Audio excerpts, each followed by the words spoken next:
2004 में जब आप 19 की नंबर में थे और आज 16 पर हैं, तो उससे भी बदतर स्थिति में पहुंच गए। तो आपको लगता नहीं कि आपको अपने अंदर ये सोचना चाहिए कि कहीं हमें री इन्वेंट करने की तो जरूरत नहीं है? क्या पॉलिसीज में कुछ बदलाव, कुछ और चीजें जोड़ने की जरूरत तो नहीं है? बिल्कुल है, वही तो सोचा हमने। जहां जहां पर हमारे राज्य सरकारें हैं, बंगाल और केरल में खासतौर पर, वहां पर उनकी एजेंडे में अब कौन सी चीजें आनी है, कौन सी चीजों को हम नजरअंदाज किए, किस तरीके से उसको दुरुस्त करना है, ये बिल्कुल हमारी लाइव एजेंडा है। तो आगे क्या होगा? ये लग रहा है कि सीपीएम अपना रास्ता नहीं तलाश कर पा रहे, किस तरफ रहे? हमारा रास्ता तो साफ है, क्योंकि अब एक तरफ तो आपका लेफ्ट टू द लेफ्ट जो था नक्सलाइट, उनसे भी आपका झगड़ा हो गया। अगर झगड़ा नहीं होता तो जो लालगढ़ में हुआ वो होता नहीं। अगर झगड़ा नहीं होता तो वो हमसे टूटकर अलग होते ही नहीं 1947 में।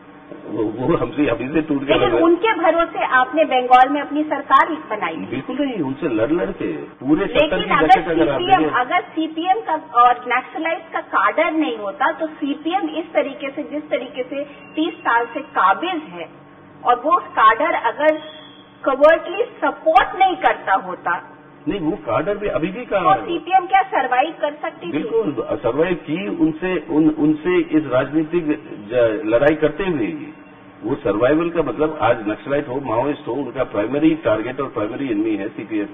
जो माओइस्ट है उनका जो फेस है आज की डेट में, नेपाल के माओइस्ट जो है उनका जो फेस है, उनमें तो आप सबसे ज्यादा गए। आप लीडर बन के गए, आप उनके यहाँ से हितैषी बन के गए नेपाल में। बिल्कुल, नेपाल में जरूर गए, लेकिन किस संदर्भ में गए? हम उस समय जब नेपाल के माओइस्ट ये निर्णय किए थे, खुद ये निर्णय किए थे, वो जनतांत्रिक प्रक्रिया में वो वापस शामिल होंगे, बंदूक की राजनीति नहीं, जनतांत्रिक राजनीति में वो वापस आएंगे।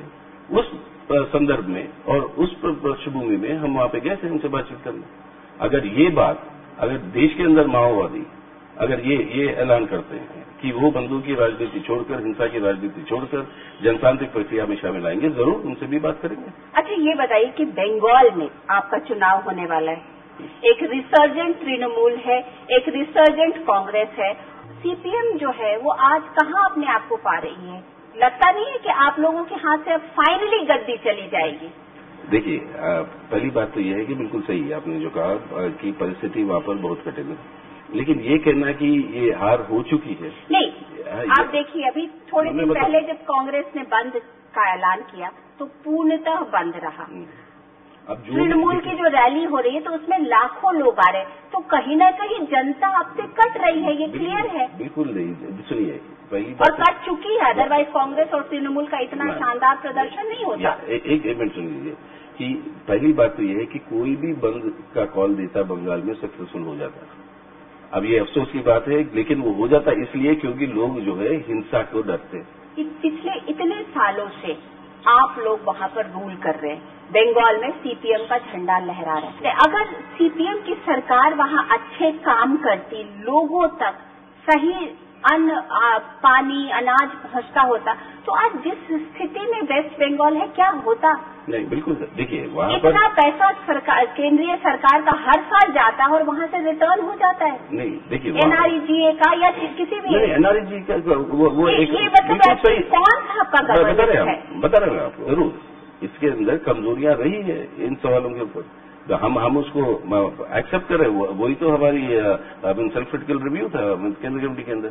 कमजोरियां रही इन कुछ बातों पर, जिसको दुरुस्त करना है, जो होगा। लेकिन सबसे बड़ी बात जो बंगाल के अंदर जो हुई, जिसके चलते वे लोगों के अंदर ये विश्वसनीयता को हम जो खो बैठे, वो मुख्य रूप से वो रहा कि जिस तरीके की औद्योगिकीकरण के बारे में, जो इंडस्ट्रियलाइजेशन के बारे में जिस तरीके से राज्य सरकार आगे बढ़ रही थी, उस सवाल को लेकर एक शक और डर पैदा हो गया था आपके किसानों में और ग्रामीण इलाकों में कि जमीन हड़पा जाएगा उसके लिए, और इसको हम कामयाब नहीं रहे। हुआ भी सिंगूर में, वो हुआ भी, अदरवाइज इस तरीके का अनरेस्ट थोड़ा ही होता। नहीं, अनरेस्ट सिंगूर में नहीं हुआ। ये देखिए, नंदीग्राम में जो हुआ, वहां पर एक इंच भी जमीन ली नहीं गई, ना कभी नोटिफिकेशन भी दिया गया।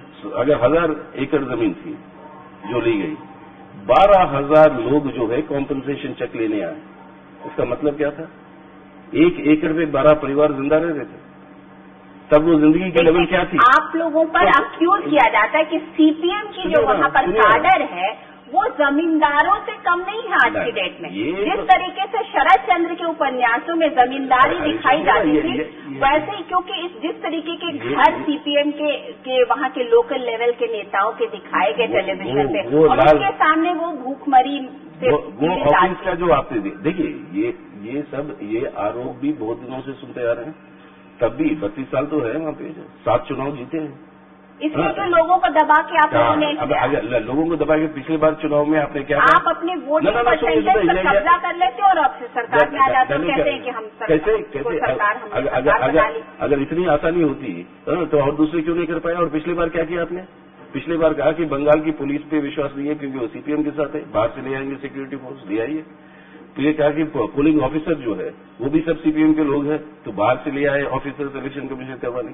और वो इलेक्शन जो असेंबली को हुआ 100% फ्री एंड फेयर, ये तृणमूल कांग्रेस ने ही सर्टिफिकेट दी, नहीं सुनिए, तृणमूल कांग्रेस ने दी। उसके बाद नतीजे निकलते 235 हम जीतते हैं 294 में से। तो अब नंदीग्राम और सिंगूर में तो ये बोला गया कि सीपीएम के जो काडर था वो पुलिस की वर्दी पहन करके लोगों के ऊपर फायरिंग कर रहा है। कहाँ वहाँ पर जो आप लोग दिखा रहे थे, मतलब व्यक्तिगत रूप से नहीं, मतलब मीडिया जो दिखा रही थी, जो घर वहाँ पे जल रहे थे वो हमारे लोगों के घर थे, और वो आप दिखाएंगे कि हमने जलाया। ये विरोधाभास भी अरे ये प्रूव हो चुका है, वहाँ पे आपके प्रेस काउंसिल में सब जगह पर सोशल अनरेस्ट को, पब्लिक के अनरेस्ट को आप ये बता रहे, मतलब आप किस तरीके से उनको दबाना चाहते हैं? आज के डेट में शायद वो दबना नहीं चाहते। अगर यही है तो लालगढ़ में जो हो रहा है, सिंगूर में जो हो रहा है, नंदीग्राम में जो हो रहा है, आज आपसे सब कटते चले जा रहे हैं। तीनों जगह पर पीछे से माओवादियों को हिंसा करने की अनुमति किसने दी?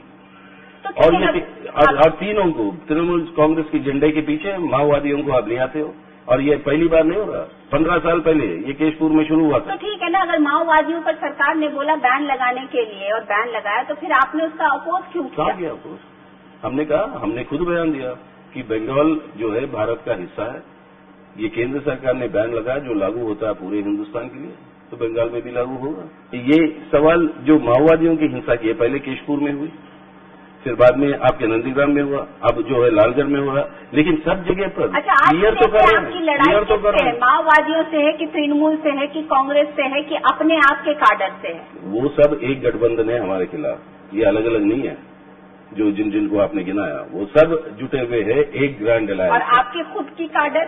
हमारी खुद की, कहते हैं आपकी खुद की काडर जो है ना वो इतनी ज्यादा, जिसे बोलते हैं पावर में रह के तो मतलब बिल्कुल they have become lethargic, they don't know how to work. नहीं उसका मतलब क्या है कि जब हम कहते हैं कि जनता से हम कटे, और हमारे काडर का जो भी है उसके अंदर भी हमने ये कहा कि थोड़ी एरोगेंस की बात जो आई है उसको दुरुस्त करना है, ये सब हम स्वीकार कर रहे हैं। ये कह रहे हैं कि 32 साल के सत्ता में रहते रहते बहुत सारे ऐसे गुण जो नहीं होने चाहिए थे कम्युनिस्ट में, जिसको हम कहते हैं alien to our philosophy in this thing, ऐसी चीजें पार्टी संगठन में, पार्टी काडर के अंदर ये आ पहुंचे हैं, उसको दुरुस्त करना है। सो वो क्लेंजिंग प्रोसेस हो रही है। अगले चुनाव में वेस्ट बंगाल में आप क्या लग रहा है कि आप कहाँ पर खड़े रहेंगे इस बार? सत्ता हाँ या ना? अब ये कैसे करें, 2 साल है, और इन 2 साल में हमारी पूरी कोशिश रहेगी कि जो भी जितने भी लोग हमारे से जो अलग हो गए या एलिनेट हो गए हमारे सपोर्टर, उन सबकी विश्वास वापस लेने की हमारी पूरी कोशिश रहेगी, और हम इसी मतलब संघर्ष में है कि इसमें हम जीत हासिल करें।